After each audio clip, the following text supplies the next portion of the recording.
Students, कैसे आप लोग? स्टूडेंट्स, आज हम शुरू करने जा रहे हैं आपके फिजिक्स का chapter number 11, that is dual nature of radiation and matter. भाई चैप्टर है क्या, ये चैप्टर कहना क्या चाह रहा है, जरा हम वो देखते हैं। देखिए, सबसे पहले हमने पढ़ा था कि इलेक्ट्रोमैग्नेटिक वेव्स होती है लाइट। हमने उसकी कहानी देखी कि डायरेक्टली इलेक्ट्रोमैग्नेटिक्स पे हम नहीं पहुंच गए थे, इसकी लंबी कहानी थी। भाई पहले न्यूटन भाई साहब, नाम तो सुना ही होगा। इससे न्यूटन ने हमको बताया कि लाइट जो है वो पार्टिकल्स है। यस और नो? उन्होंने 1675 के आसपास में अपनी एक थियरी दी थी जिसमें उन्होंने कहा था कि लाइट इज अ पार्टिकल, यानी कि उन्होंने हमको कुछ पार्टिकल को नाम दिया था। उन्होंने क्या नाम दिया था? कॉर्पस्कल्स, है ना। और उसको जो थियरी उन्होंने दी थी उसको हम क्या कहते हैं? कॉर्पस्क्यूलर थियरी। 100 साल, तकरीबन 125 साल तक लोगों ने इसको सच माना। अब 125 साल बाद, यानी कि अप्रोक्सीमेटली 1801 में यंग्स भाई साहब आ गए। हाँ, इसके बीच में 100 साल बाद तकरीबन होगन्स भी आया था। होगन ने कहा कि लाइट जो है वो पार्टिकल नहीं है, वो वेव है। अब उस चीज का प्रूफ हमको दे दिया यंग्स मॉड्यूलस ने। वो कब हुआ, प्रूफ कब मिला? 1801 आसपास में। तो उन्होंने हमको बताया कि light is not particle but light is wave. तो अब हम ऐसा मानने लगे, क्यों? देखो बेटा, उन्होंने जो एक्सपेरिमेंट किया था, उन्होंने क्या हमको बोला कि लाइट इंटरफेरेंस दिखा रही है, डिफ्रैक्शन दिखा रही है, पोलराइजेशन दिखा रही है। तो ये सब जो प्रॉपर्टी है ये तो एक वेव की प्रॉपर्टी होती है। सो उन्होंने बोल दिया कि light is a wave but not a particle, मतलब ये थ्योरी कैंसिल आउट हो गई। फिर उसके बाद वापस अप्रोक्सीमेटली 1906 में जाके ये फिर से साबित हुआ कि जो न्यूटन कह रहे थे वो सच था। 100% सच नहीं था, but yes, light is a particle too. मतलब कुछ ऐसा हुआ। क्या हुआ? तो वहां पे एक बहुत ही बड़ा एक्सपेरिमेंट किया गया जिसे हम कहते हैं फोटो इलेक्ट्रिक इफेक्ट। क्या है ये फोटो इलेक्ट्रिक इफेक्ट? कुछ देर में इसको शुरू करते हैं। बट इसके वजह से हमको ये मालूम पड़ा कि लाइट के पास पार्टिकल नेचर भी है। सो इसके बाद अब लोग मानने लगे कि यार लाइट के पास वेव नेचर भी है एंड लाइट के पास पार्टिकल नेचर भी है। इसीलिए नाम हो गया इस चैप्टर का dual nature of radiation. So wave की सारी कहानी हमने 11 चैप्टर में पढ़ी, सॉरी 10 चैप्टर में पढ़ी। Diffraction, interference, YDSC, single slit diffraction, polarisation, ये सारी कहानी हमने इसके पहले वाले चैप्टर में पढ़ी थी। अब यहां पे हम फोकस करेंगे लाइट एक पार्टिकल नेचर है उस पे। ओके, अब जरा ध्यान से देखना।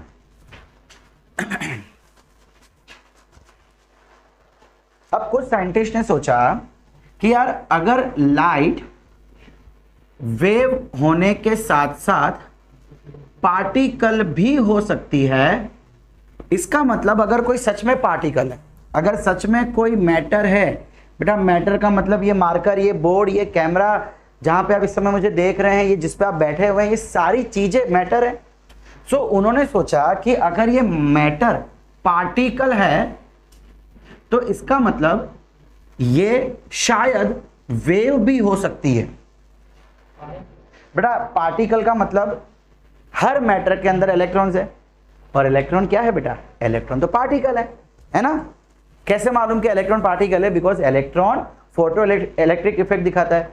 आपने शायद पहले भी पढ़ रखा होगा कि अगर आप किसी डिवाइस के ऊपर, किसी चीज के ऊपर, कंडक्टर के ऊपर लाइट डालेंगे तो उसके अंदर से इलेक्ट्रॉन निकल के जाते हैं बाहर। सो ये जो प्रॉपर्टी है कि कोई एनर्जी कंज्यूम करने के बाद कोई पार्टिकल निकला, ये कब पॉसिबल है? जब वो पार्टिकल प्रेजेंट हो। ठीक है। सो अगर वो ये चीज दिखा रहा है तो ये भी चीज दिखा रहा है। यस, एंड ये प्रूव किया था डेविसन एंड जर्मन एक्सपेरिमेंट में।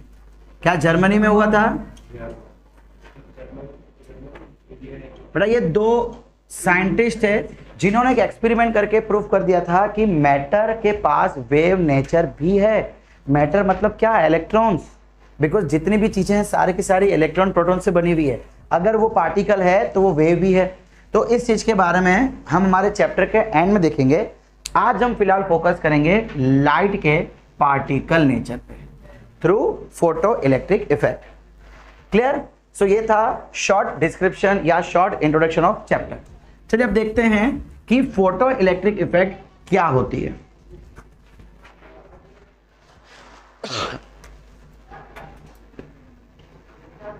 फोटो इलेक्ट्रिक इफेक्ट बड़ा एक्चुअली है क्या कि जब भी आप किसी मेटेलिक सरफेस पे कोई पर्टिकुलर अमाउंट की एनर्जी या पर्टिकुलर लैम्बडा की लाइट इंसिडेंट करेंगे तो इसके जो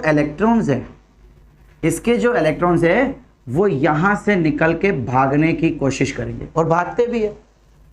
सो बस यही है, ये जो फेनोमेनन है इसे हम कहते हैं फोटो इलेक्ट्रिक इफेक्ट। अगर मुझे इसको डिफाइन लिखनी हो, so when a light of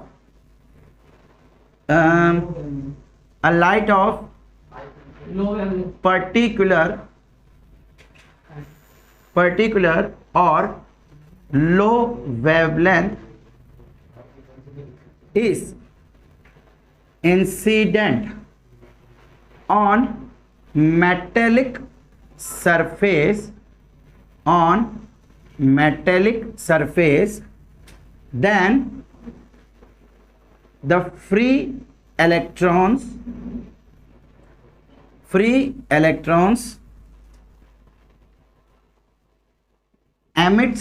emit out of the metal, वो उस मेटल से बाहर निकल आते हैं। ऐसा होता क्यों है? चलिए आइए हम 2 मिनट में देख लेते हैं कि ऐसा क्यों हो रहा है। बेटा अगर मैं कोई मेटल ले रहा हूं तो उस मेटल के अंदर बेटा बहुत सारे एटम्स होंगे, है ना। अब मान लो कि ये एक एटम है तो इसके बाजू में दूसरा एटम, इसके बाजू में इधर सब जगह एटम्स होंगे। मतलब अगर यहाँ पे कोई इलेक्ट्रॉन है तो बेटा वो इलेक्ट्रॉन को न्यूक्लियस भी पकड़ रहा है, ये भी पकड़ रहा है, ये भी पकड़ रहा है। अगर ऊपर एटम है तो वो भी पकड़ रहा है।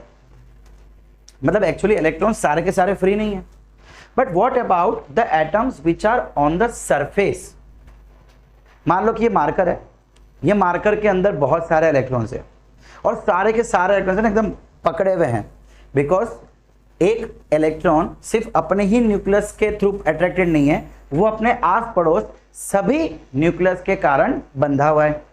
बट बेटा जो अपर साइड है, जो सरफेस पे साइड है, उनके लेफ्ट साइड एटम, उनके राइट साइड एटम, उनके नीचे एटम, लेकिन क्या उनके ऊपर कोई एटम है? नहीं। इसका मतलब उनको मैं आसानी से अलग कर सकता हूं और उन्हीं को हम कहते हैं फ्री इलेक्ट्रॉन्स। एक्चुअली वो फ्री होते नहीं है बट वही फ्री इलेक्ट्रॉन्स के नाम से जाने जाते हैं।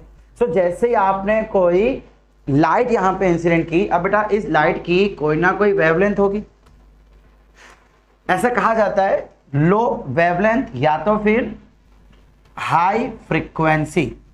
एंड बेटा जिस लाइट की फ्रीक्वेंसी हाई होती है उसका वेवलेंथ कम ही होता है। क्यों? आपने एक रिलेशन पढ़ रखा होगा, distance is equal to speed upon time. So हम क्या बोलते हैं, ये 1 अपॉन टाइम को क्या हम फ्रीक्वेंसी बोल सकते हैं? बेटा 1 अपॉन टी इस क्या है भाई? फ्रीक्वेंसी क्या होता है? टाइम पीरियड का रेसिप्रोकल, पता है ना। सो 1 अपॉन टी को है। तो बेटा जिसकी फ्रीक्वेंसी अगर हाई होगी तो उसका लैम्बडा कम ही होगा। गेटिंग? अब जो एनर्जी है बेटा, जो एनर्जी इस इलेक्ट्रॉन्स को मिल रही है वो दिया जाता है hc बाय लैम्बडा, जहां पे h क्या है? Planck's constant. अभी आगे हम डिस्कस करेंगे तो इसकी वैल्यूज भी आपके साथ डिस्कस करेंगे। h क्या है, c क्या है, लैम्बडा क्या है, h की वैल्यू क्या है। ठीक है, यहां तक clear?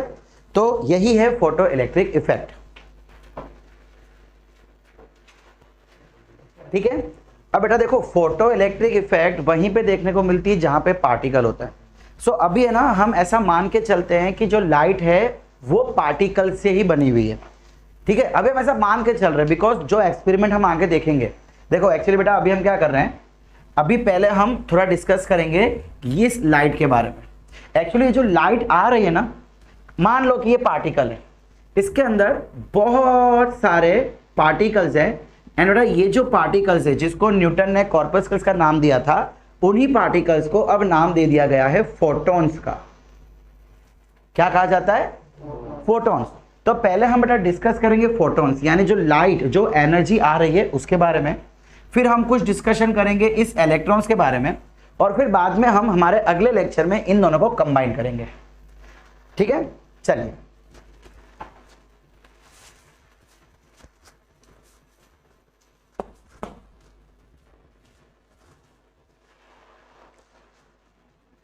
Let us assume that light is made of particles. Okay, अब होगा क्या? Light consist of small particles called photons. अगर आपसे कभी कोई पूछ ले कि भाई ये फोटॉन्स क्या होता है, तो आप कह सकते हैं कि लाइट के अंदर जो छोटे छोटे पार्टिकल्स है उन्हें हम कहते हैं फोटॉन्स। अब बेटा अगर मैं फोटॉन की मास की बात करूं तो mass of photons can not be defined by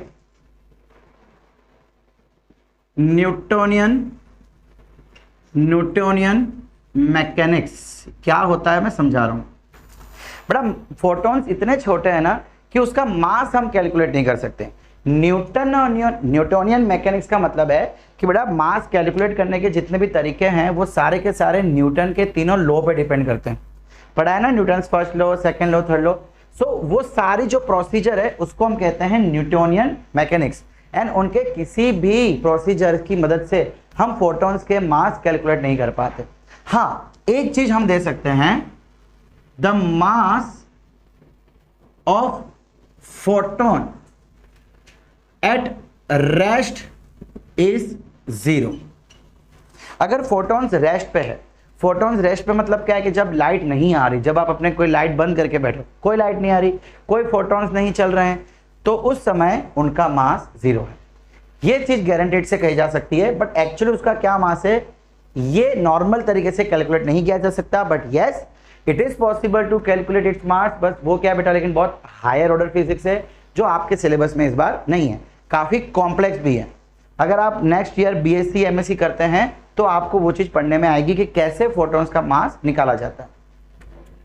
ठीक है, अगर मैं इसके स्पीड की बात करूं, speed of photons in air or vacuum is 299798458 meter per second square.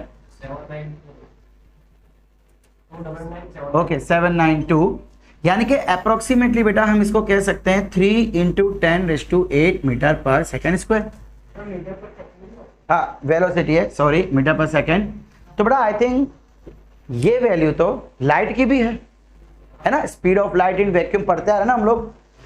इसका मतलब जो पार्टिकल्स हैं वो एक्चुअली इतने स्पीड से ट्रैवल कर रहे हैं। ऑब्वियसली बेटा ये पार्टिकल्स बहुत छोटे हैं, ये हमको दिख नहीं रहे। Getting what I am saying? देखो धीमे धीमे इस चैप्टर में हम आगे बढ़ते रहेंगे ना, आपकी अंडरस्टैंडिंग अपने आप क्लियर होती जाएगी।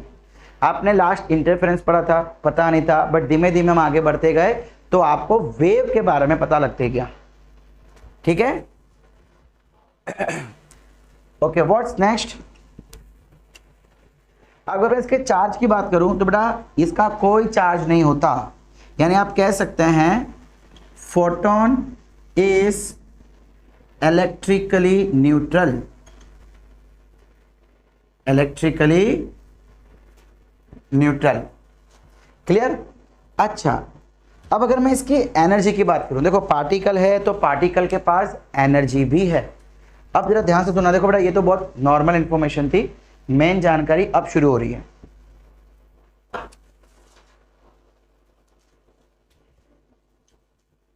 Each photon has definite energy and wavelength.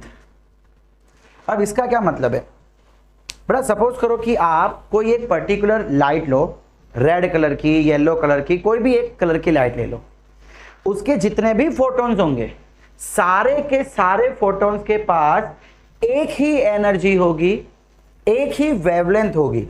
ऐसा नहीं है कि अगर मान लो 1,00,000 पार्टिकल्स आ रहे हैं तो 1,00,000 में से 50,000 के पास या 10,000 के पास इतनी एनर्जी, बाकी के फोटॉन्स के पास ज्यादा एनर्जी। कम ज्यादा वाली कोई कहानी यहाँ पे नहीं होने वाली। जितने भी फोटॉन्स है सबके पास इक्वल अमाउंट ऑफ एनर्जी होगी। अच्छा कि कौन से फोटोन के पास कितनी एनर्जी होती है, तो बेटा वो दिया जाता है hc/λ, जहां पे E मतलब एनर्जी ऑफ फोटोन, H का मतलब है बेटा प्लैंक्स कांस्टेंट, प्लैंक्स कांस्टेंट, और इसकी वैल्यू होती है 6.67 into 10⁸ joule second. Clear? C आपको पता ही है स्पीड ऑफ लाइट, और लैम्बडा क्या है बेटा यहां पे वेवलेंथ, वेवलेंथ। अच्छा बेटा अगर मुझे फ्रीक्वेंसी के टर्म्स में देना हो तो इस एनर्जी को मैं ऐसा भी लिख सकता हूं lambda F, sorry HF E is equal to HF। ये कहां से आया भाई F? बेटा अभी अभी हमने बात की थी ना, F क्या होता है फ्रीक्वेंसी। अभी हमने एक चीज देखी थी, lambda is equal to distance is equal to speed into time. कुछ ये देखी थी अभी रिलेशन हमने, भूल जाते हो बार बार। Lambda is equal to velocity upon time, फिर हमने क्या किया बेटा 1 अपॉन टाइम को फ्रीक्वेंसी लिखा, यस और नो। तो यहां से क्या मैं बोल सकता हूं frequency is equal to lambda by V, yes. और v क्या है बेटा, v क्या है हमारे केस में वेलोसिटी मतलब एयर की है, तो वो क्या हो जाएगा c, speed of light in vacuum. तो देखो यहां पे क्या है c/λ, गेटिंग ओके। बस लोग पहली चीज एक करेक्शन यहां पे देख लेना है, h की वैल्यू 10⁻34 होगी। अच्छा अभी यहां पे हम कुछ कहानी देख रहे थे, अगर मैं बात करूं speed is equal to distance upon time, so यहां से क्या हो जाता है बेटा v is equal to lambda F, 1/t को हम f लिख सकते हैं। यानी फ्रीक्वेंसी यहां पे क्या बन गई बेटा v/λ, इस लैम्बडा को नीचे ले आओ। अच्छा v क्या है वेलोसिटी, तो बेटा लाइट की वेलोसिटी c, तो क्या मैं c/λ की जगह f रख सकता हूं, यस। तो एनर्जी की वैल्यू आप इस तरीके से या इस तरीके से भी दे सकते हैं। एक चीज, अगर मान लो कि आपको एग्जाम में वेलोसिटी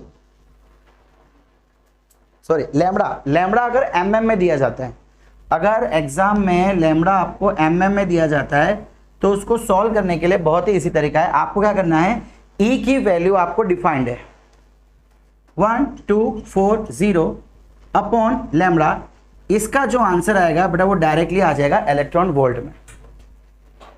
एग्जैक्ट फॉर्मूला यही है, बट अगर लैम्बडा आपको mm में, देखो जनरली लैम्बडा एंगस्ट्रॉम में रहता है, बट अगर किसी समय आपको mm में दिया जाए तो आप डायरेक्टली ये फॉर्मूला लगा के आंसर फाइंड कर सकते हैं। क्लियर? ओके अब बेटा देखो आप जब इस वैल्यू के थ्रू एनर्जी फाइंड करेंगे तो वो डायरेक्टली जूल में मिलेगी। अगर लैम्बडा आपको नैनोमीटर में दिया जाए और अगर आप ये फॉर्मूला लगाते हैं तो वो just to make our work simple, calculation simple बनाने के लिए हमने ये चीज करके रखी है। आप 1 to 4 एक्चुअली ये बेटा यहीं से कैलकुलेशन आया, सी की वैल्यू हमको पता है, प्लैंक्स कांस्टेंट की वैल्यू हमको पता है ना, प्लैंक्स कांस्टेंट की वैल्यू फिक्स, सी की वैल्यू फिक्स, आप मल्टीप्लाई करो 10 की पावर में छेड़खानी करो, आपको ये मिलेगा आंसर। सो आप क्या करेंगे, जब एनएम में हो और अगर आप ये फॉर्मूला लगाएंगे तो एनर्जी जो मिल रही है वो आपको इलेक्ट्रॉन वोल्ट में मिलेगी, और इसको फिर आप जूल में कन्वर्ट कर सकते हो। तो क्या रिलेशन है, 1 joule is equal to 1 electron volt is equal to 1.6 into 10⁻⁻19 joule. ये रिलेशन का यूज करके आप इसको कन्वर्ट कर सकते हैं जूल में।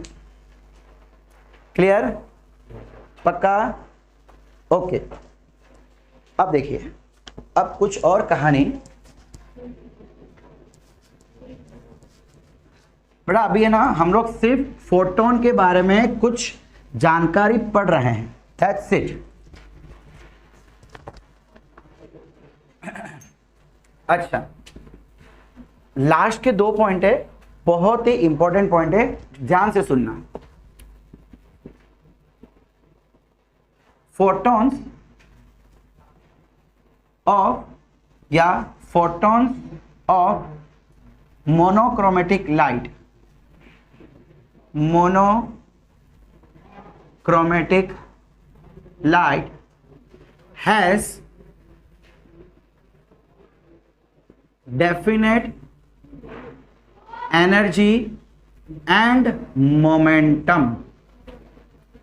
बेटा अगर मैं कोई एक पर्टिकुलर कलर की लाइट लेता हूं, कोई एक पर्टिकुलर कलर, तो उसकी एनर्जी, अभी हमने कुछ देर पहले डिस्कस किया कि सारे के सारे पार्टिकल्स की एनर्जी एक समान रहेगी। अब हम यहाँ पे देख रहे हैं कि वो एनर्जी फिक्स रहेगी, एनर्जी बदलेगी भी नहीं। अब भले मान लो कि वो लाइट को मैं इधर कहीं चालू करूं या उसको स्पेस में चालू करूं, अगर वो लाइट आप स्पेस में, ऑब्वियसली लाइट स्पेस में ट्रैवल नहीं करती है, मुझे भी पता है, सपोज अगर वो ट्रैवल कर सकती होती तो वहां पे भी उसकी एनर्जी सेम रहती।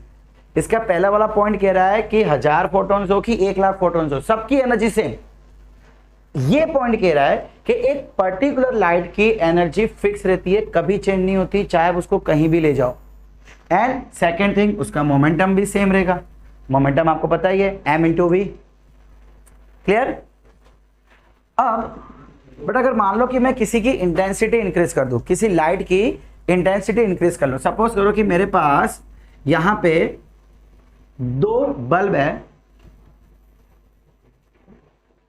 दोनों सेम लाइट के, सेम एकदम सेम। मान लो कि ये भी येलो है एंड ये भी येलो है, इनका शेड भी सेम है, सब कुछ सेम है। शेड सेम का मतलब कि इनका लैम्बडा सेम हो गया। लेकिन अब मैं ले लेता हूं बेटा, मैं बोलता हूं कि चलो ये मेरे पास 80 वोल्ट का बल्ब है और ये मेरे पास 20 वोल्ट का बल्ब है। इसका मतलब इसकी इंटेंसिटी और इसकी इंटेंसिटी में फर्क आने वाला है। लेकिन इंटेंसिटी चेंज होने से एनर्जी चेंज नहीं होती है। इंटेंसिटी में वेरी, इंटेंसिटी में very, but energy of photon always remains constant.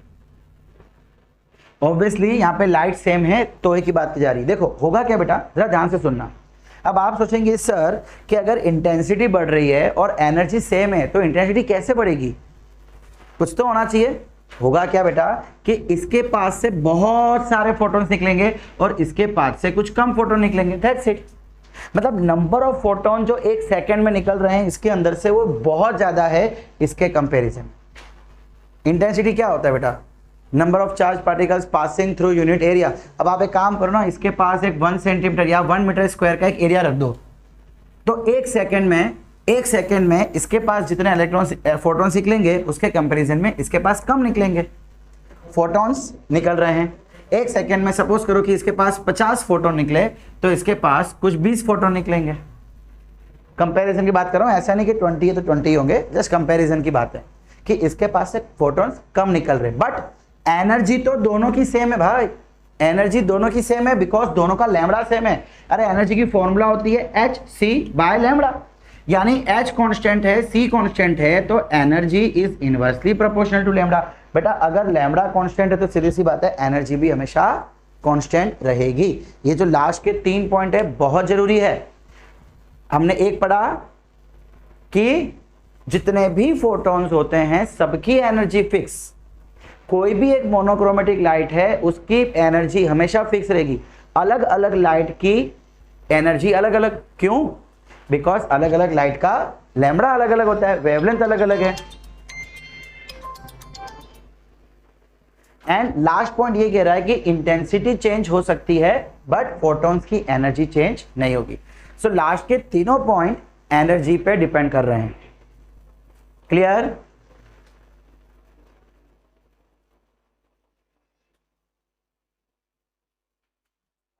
Okay students, तो देखिए हमने आज सिर्फ बात की है फोटॉन्स के बारे में, तो फोटॉन्स की चर्चा यहाँ पे समाप्त होती है। बस इससे ज्यादा और कोई डिटेल्स फोटॉन्स के बारे में नहीं है, ठीक है। अब बेटा तो आज का लेक्चर हम यहीं तक रखते हैं और अगली बार हम शुरू करेंगे एमिशन ऑफ इलेक्ट्रॉन्स, फिर उसको रिलेट करेंगे इस फोटॉन्स के साथ, बहुत ही सुंदर सी थियरी बनाएंगे। अभी तो हमने फोटो इलेक्ट्रिक इफेक्ट शुरू भी नहीं किया बच्चा लोग, अभी तो हमें देखना है, बहुत कुछ देखना है।